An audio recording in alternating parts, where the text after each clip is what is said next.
Dereck Chisora has signed a managerial deal with 258 Management. This is not long after he split with his former manager, David Hay. Now, Dereck Chisora has had a lot of different managers in his career. I'm not sure if Don Charles was managing him, at one stage. He might have been. Don't quote me on that. But he was certainly managed by Steve Goodwin at one point. Been managed by David Hay. I think he may have been managed by Frank Warren.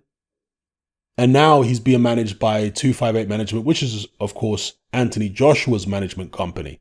So this, and most people are not going to be surprised by this, and they're certainly not going to be disappointed by this, but this would apparently rule out any possibility of Dereck Chisora fighting Anthony Joshua. Now, a guy with as many losses as Dereck Chisora, I'm sure most people are not going to be losing any sleep over that.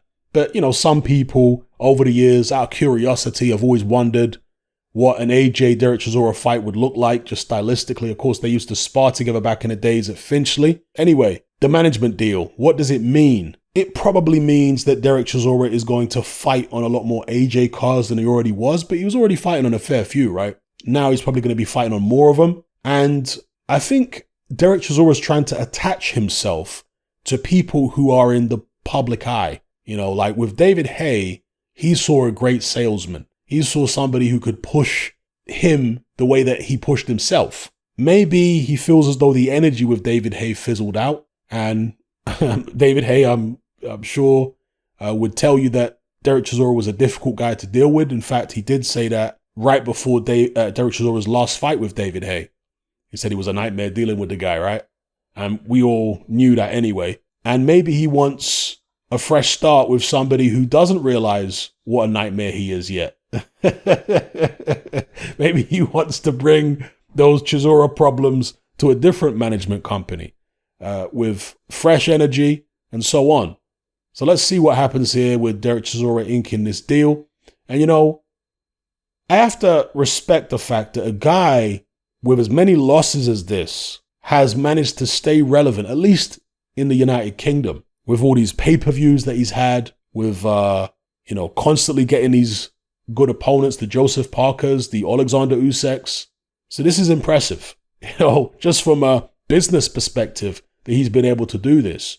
But I guess it just shows you the fact that even if you're not winning, if you try hard and you have an exciting style, in certain markets, that can still carry you a long way.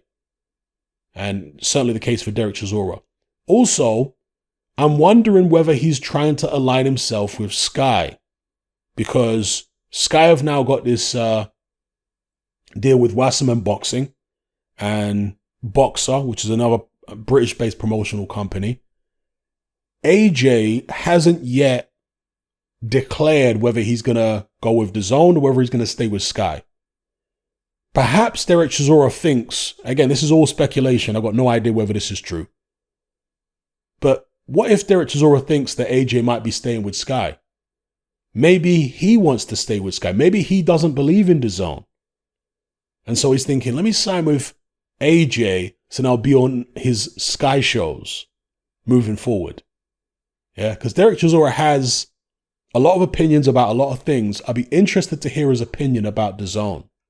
He's had this relationship with Sky going back a long way. Maybe he feels happy there with them, especially after all the times they've put him on pay-per-view. And now that they've got a deficit of talent on Sky, maybe he thinks he can be the guy or one of the guys to continue bringing in viewers for Sky.